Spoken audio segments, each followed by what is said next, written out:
What's going on, everybody? It's Barmine from Barmine Tech, and last night somebody commented on one of my videos from Docker and Portainer asking how we update the containers and Portainer.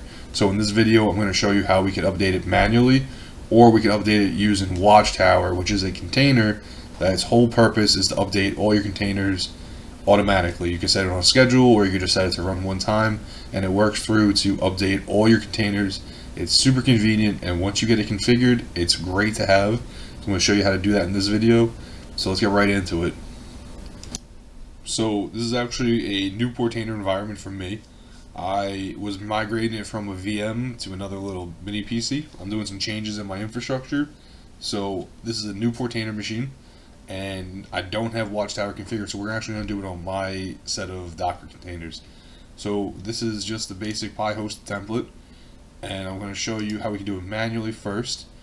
So the easiest way to come in first would be you can't really manually pull a Portainer image, but we're going to use Watchtower for that, so I'll show you how to do that. But the easiest way to upgrade a container is, let's say I come to Flame, and we're going to come over here and we're going to stop it. And once that stops, we'll be able to pull if there's an updated container. So there's ways to check if you can see if there's an updated container. We can come over to Docker Hub, and we can search on Docker Hub the latest image. So I'm just going to search Flame Dashboard. And you might have to work to find the right one. So after you find your page, you can come through here, and it gives you all the information. And if we look for it, there should be a spot where it has the latest version. Probably at the top. I probably missed it. We can actually see it. So it's been updated. It hasn't been updated in a year. So that's okay. But now we know that if we want to recreate it, you can see right through here, it'll tell you when a container is updated more recently. So you can go through all your different Docker containers, and you can search to see when they have new images. And if you want to update it manually, you can do it that way. So if I close this back out, I would click this recreate button, and then I'm going to pull a new image. We're going to click recreate, and you can see it's successfully recreated. It was the same image most likely, which is okay. And now Flame is running. If I find it, I gotta add more pages. Here it is down at the bottom, so it's created, and then I just gotta click start, and now it's started successfully. I come back over to Flame. Here's all my dashboard. So that's how you would manually update a container. Manually updating the containers is super simple, and it's actually the way I prefer to on certain containers. So if you run Pi-hole or maybe WireGuard VPN server, those are containers that I don't like to use Watchtower with, just for the pure fact that if Watchtower runs when I'm sleeping or if I'm out of my house and something breaks, now my DNS server is broken or my VPN tunnel back in is broken. So if I'm away maybe for the weekend and I want a VPN back into my house to fix something, I can't, because now the VPN tunnel might have been broken because the tunnel might have not, the container might have not upgraded the right way. So now I won't be able to tunnel back in, and unless I have another back door, I'm going to be locked down until I get home. It's the same thing for Pi-hole. If your DNS server breaks, you won't really be able to do much on the internet. So people at your house might not be happy with you if you break that. So there are exclusion tags that we can put in on the containers, so Watchtower won't upgrade those. I'm going to show you how to do that, so we're going to use Watchtower next. So we're going to install the Watchtower template. I'm going to come over to the app template list, and again we're using the Pi self-hosted template by Novaspirit. And this is a little slow today. Okay, here we go. We go to Watchtower. I spelt it wrong. But here's Watchtower. It's a very simple container. There's nothing to it. We're just going to deploy it. And then you can see there's their official documentation. So if we go into there, it's going to give you some information. So I'm going to pull the page up. So if we come over to the GitHub for Watchtower, I actually have the documentation on it. It just has some basic info of how to deploy it, but we want the documentation. So we're going to come over here, and there is a lot of information on this page, but we're going to look for the arguments, and we're going to put in arguments so it doesn't update the containers we don't want it to. I think this is actually the wrong page. There's a lot of pages with different commands in here, so it's really tricky. Okay, so here we go. So we want to do the filter by disable label. So this would actually be the label we're going to put on the containers that we don't want to update, and we're going to leave everything else normal so Watchtower knows to update them. So Watchtower works by scanning through all your containers, and it's going to look if it has this label and we set it to true, then it's going to know not to upgrade that container. So this is what I'm going to put on my wire guard and my pie hole so they don't break. Sorry, I misspoke. We're going to put this label in, and we're actually going to set it to false, and that's going to make it so it doesn't upgrade those containers.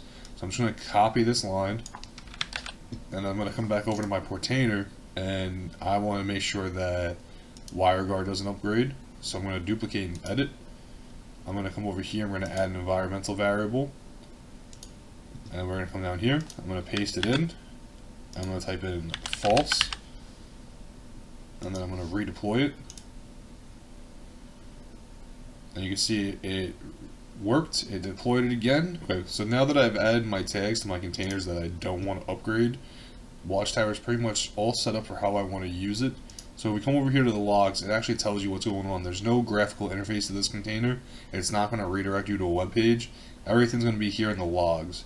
So you can see it tells you Watchtower, there's no notifications. It's going to check all the containers unless we put the disabled label, which is what we just put in. It's going to tell you when it's going to schedule to run. So you can actually schedule it to run on certain time periods instead of it just running, every day or every couple hours or whatever you want.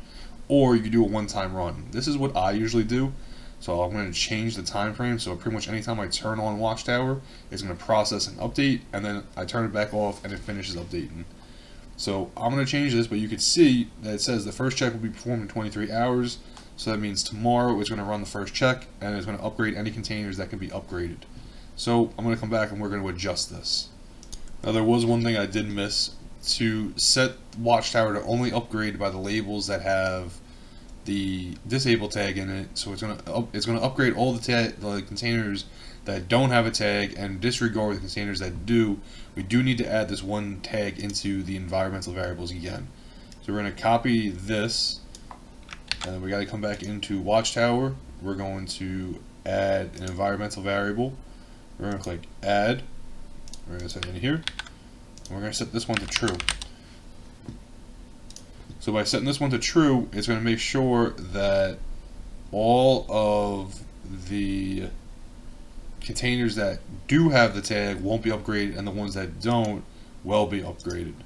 I know it's kind of confusing. If it doesn't really make sense, you could read through the documentation. Like I said, there's a lot of different arguments in here, so you really got to take some time to understand how to do it, but once you do, it makes a lot of sense. But you got to make sure you set this, or it's not going to upgrade the way you want it to upgrade.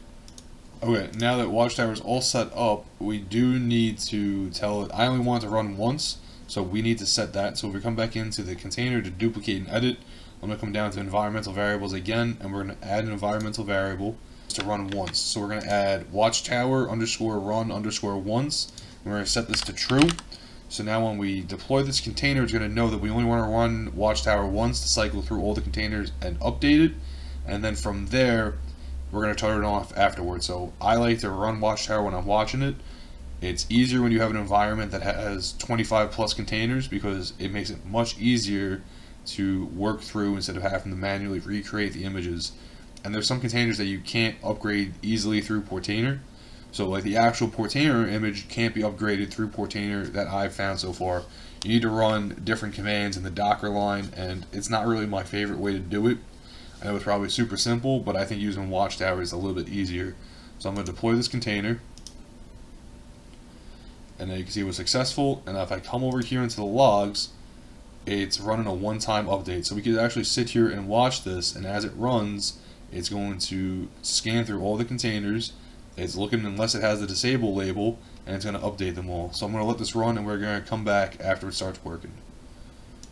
And now if we look, we can actually see in the logs, it's showing us it found a new container for SAB NZBD, and it's going to work. It's going to pull the new image, and it's going to recreate it, and it's going to update it for us.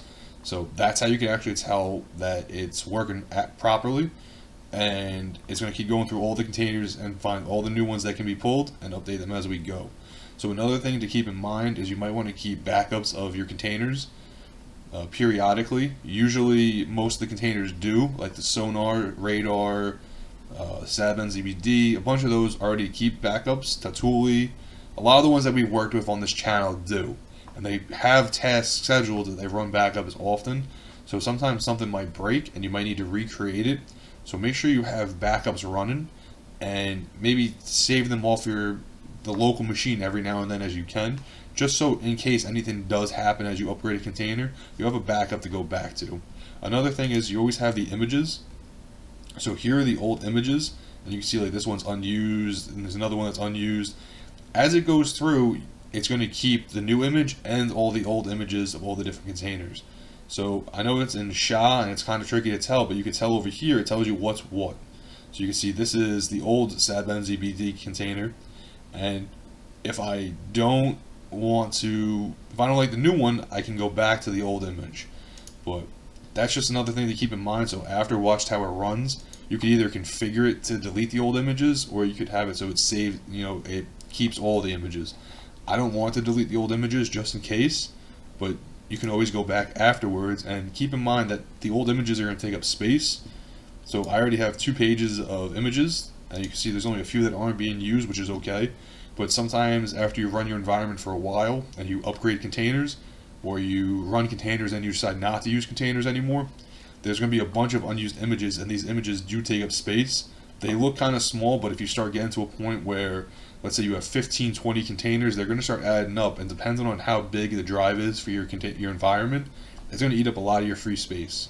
So every now and then come back here into the images, and you can delete the old ones to make sure you have space that's available. So I'm just going to let Watchtower keep working, and then when it's all done, we'll come back and check it out. So now if we come back over here, we can see all these containers updated, and some of them didn't, which is okay, but it's all done running, and now all my containers that have updates were able to be updated. So I'm going to come back over here, and I'm going to stop Watchtower just because I don't want it to keep running, but now we have containers that have the latest version. So updating your portainer containers or your Docker containers is super simple, and using Watchtower makes it really easy too, especially if you have a larger Docker environment.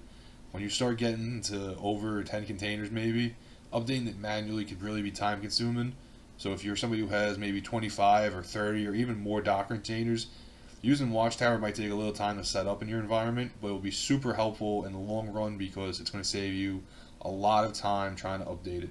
So now when Watchtower is running and Portainer has an update, it will update Portainer as well.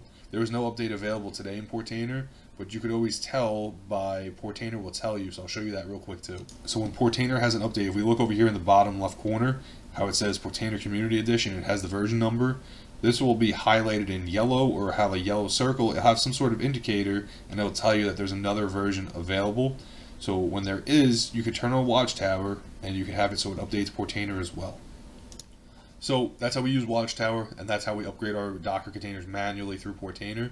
I hope you guys like this video. I hope it helps you out, and it's definitely going to be something you're going to need to keep your containers up to date and secure with the latest patches. So if you guys can drop a like if you like the video, and make sure you subscribe to the channel. We have lots of content coming up, and we have a new series that's going to be coming out hopefully next week. I've been working on the background to get it all set and going, and I can't wait to share it with you guys. I've also been working on the Discord server. A lot of people have asked, and it just takes a lot of time to set the channels and everything up the way I want, but it is coming, and I'm hoping by next week I'll be able to share that with everybody, and everybody can start joining, and we can build our community even larger. So thanks for watching. I'll see you in the next video.